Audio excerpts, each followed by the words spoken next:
And right now it's time for that time when we have our special guest. Tonight's special guest is Clive Neeson. Clive has had a 45-year passion for filming and recording adventure sports and the special places around the world where they developed. It has all come together in a new movie called Last Paradise, and it's released this week in cinemas throughout New Zealand.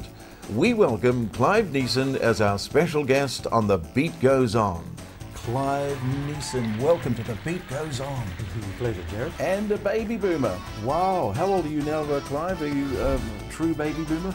56 years old. 56, a classic baby boomer. Well, that's what the program's all about. Baby boomers still getting out there, keeping the beat going. The beat goes on. Whether you're going to run a marathon, whether you're going to write a book, a CD, and in your case, make a movie. What's the movie all about? Well, Last Paradise really is the journey of Kiwi ingenuity. So it spans 45 years, and it's genuine footage. Yes. Yeah, but the Kiwi ingenuity here is applied to that whole journey of what we might call today extreme sports. Using this Kiwi ingenuity to develop ways as kids, because the movie starts when all the characters are kids. Meeting in the wilderness. And go forward and try and find ways to enjoy this amazing waterfall, or this amazing cliff, or these amazing beaches. No television in those days. Had to make their own toys. You couldn't buy them down at the local store. That set the field, if you like, for all this innovation. And we had the place here to do it, because we had lakes, we had rivers, we had mountains. In a land of virgin wilderness and extremes. When remoteness bred self-sufficiency and necessity was the mother of invention. A lot of technology and a lot of toys just weren't available on the shelves. That wasn't there to buy. You went and built it for yourself. You figured out how to make it and you made it. A maverick few explored a new concept of fun.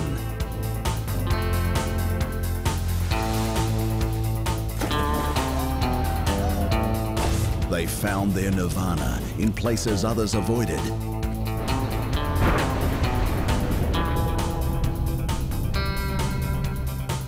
Share their antics, innovations, and adventures as they pushed extreme limits for adrenaline or just pure fun. And across the shores, it was truly a surfer's paradise. In the original spirit of extreme pioneers, relive the journey through the most comprehensive collation of stunning original footage. Now it's ready for cinema release in New Zealand. What a wonderful, you must be so proud to have this movie ready to go for all New Zealanders to see. Well, I think New Zealanders are proud, because really it's a celebration of New Zealand's beauty, its unique landscape, and this kind of culture that grew out of that, which is adventure and adventure travel. It really is the story about New Zealand's adventure travel. I think a lot of people in the world don't realise just how much sports innovation came out of New Zealand.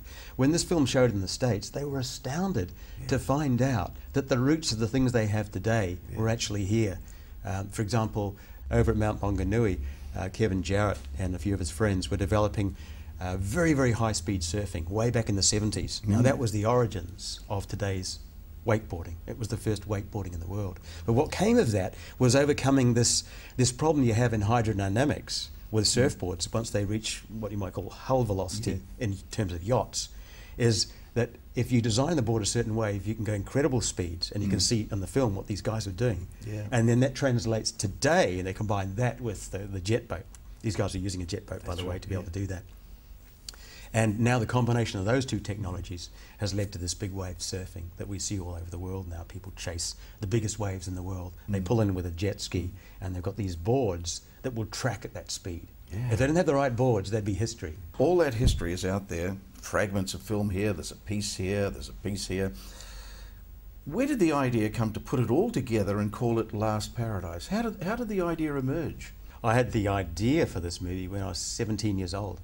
To create the basis for the movie, I had my own film, of course, but I went out and scoured all of New Zealand for the very best adventure footage, which meant contacting all those people that I knew back then who was filming, and we pretty much knew who was filming back then. And then negotiating with them to restore that footage. Of course, the initiative came when I was down at the time they were making King Kong at Park Road Post Production, which is Peter Jackson Studios. I was working down there, and I discovered that they had just the technology I needed to take this wonderful footage that people had filmed in the 60s and 70s and restore it to big screen quality, and it came out beautifully. Right. At that point, the people down there said, you know, you could actually make a movie out of this stuff. Yes. I thought, well, I always wanted to since I was 17. Wow, what a now great we have the kid. technology to do it. Yes. So the next day, going around the country and finding every scrap of footage that portrayed New Zealand at its best, all this ingenuity and the story of these extreme sports pioneers, the original footage. It was out there. A lot of it was lost. So it was a major mission to actually uncover it and find out where it was. But why the concept Last Paradise? How did that come into it?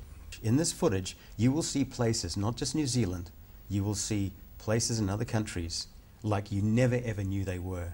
Because these were the people that took a camera as the first people into these lands. Bali, I couldn't believe there was, what, 2 people on the beach in Bali, and today it's a mega tourist And kids with conglomerate. no clothes on coming out to see these weird people with surfboards So you've got surfing. footage from those early days at Bali. Wonderful, isn't it?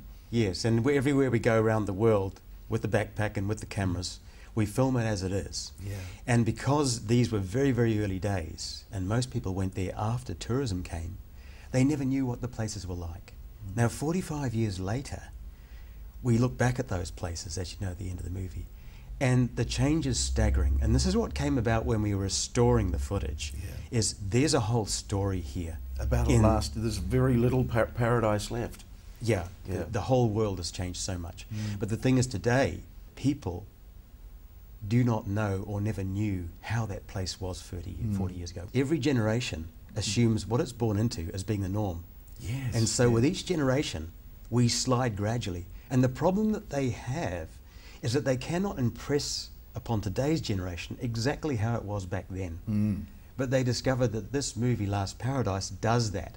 It walks today's children right through the past and shows them how it was. And even baby boomers are saying, God, I'd forgotten that's how it was then. We've lost that, It's and we changed haven't so realised much. we've lost it. Yes. And we filmed this movie right back in the early days, and we've chosen the footage accordingly too, that takes the viewer, the audience, on the journey. The audience is really the participator in this movie because it's filmed in a way where they feel they are going through it. So you visit these places in the early day. You visit Mexico and Bali before tourists were there. And you really get to know what it's like. You get to see what parts of New Zealand were like. Yeah.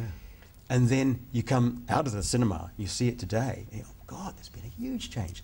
So there's 2 groups of people coming out. There's young people seeing the movie. They're coming out at the end. What do you want the young child who has just seen your movie? What I'm trying to do is to inspire them and inspire them towards the physical sciences. I started in physics because when I was camping out in the desert with my parents, I used to look up at the night sky and I saw all those billions of stars up there. I developed a sense of wonder. And that's what kids have lost today, is questions about the reality of the physical world. And that's what leads them into science. Now they're saying now in New Zealand that we need to get kids to study science. I heard that in America 6 years ago, and I heard it in Australia 4 years ago. I started making the movie back then with that intent to inspire kids on that, implant that sense of wonder. When they see Last Paradise, kids are going to want to study science. We saw that in the States. Kids phoned me or emailed me saying, you have inspired my career. I know what I'm doing now with my life. And this young guy came up, he was about 15 years old, and he had the traditional Coke bottle glasses on, and you know what we would normally associate a kid like that with. And he said, your film has inspired me. I'm now continuing my career in physics, and I know that I have the support of people out there who've also been inspired by the movie. And the professor said, there goes one of the kids who's going to change the world. And this whole audience of 1,000 people in Santa Barbara, standing ovation, they stood up and clapped this kid. See, that's the paradigm that we're creating with Last Paradise, is we're creating a setting which respects science, inspires kids towards science. But that won't happen without implanting in them a sense of wonder. Last Paradise Yeah. is meant to create in kids that lust and that appetite for the physical sciences and problem solving. You've had film festivals. Yeah. What are you feeling when you see those people and they're talking about your movie? It's really gratifying because for me it's been a life mission. And I think probably the USA is where I felt the greatest reward and feedback. Yes. Because they took the Kiwi story and they really respected it. And they had inspiration on the streets the next day. I had an interview with the professor there 2 days later, and he said, people are coming up to me in the streets and thanking me for bringing Last Paradise to this town. And they're thinking, and they're motivated, and they're inspiring their kids, and they want to bring it back again so the kids can see it this time. You know, that's what fires me up. What fires me up too is when I get emails from some part of the world I didn't even know it's playing, and the film is playing, and people are saying that it's inspired them. You know, that's what keeps me alive. So where will it be screening? Well, Last Paradise will be opening on the 26th Of this month? of May. 26th of May. 26th of May in most towns. Well, tonight is the 23rd, so it's in 3 days' Yeah. time it's opening in most towns. That's right. A lot of people never got to see it in the New Zealand Film Festival because it was booked out. Yeah. And so now is their opportunity to see it 6 months later. And if you check our website, www.lastparadisefilm.com, Last Paradise Film, .com, right? then you can find where it's screening in your town and when. Academy Theatre here in Auckland is screening it, and if 3 lucky viewers, beat goes honours, they could take their partner. So if we could give away 3 double passes to go to the Academy, and all we need is a nice simple question to put in the subject line. Well, how about, I'd love to go and see Last Paradise. Well, why not? Gerard at the beat goes on, and in the subject line just say, I would love to go and see Last Paradise. And 3 lucky couples will go and see the movie, free of charge. Clive Neeson, wonderful to have you here today. A great example of a baby boomer out there doing things. We salute you. It's a pleasure, Gerard.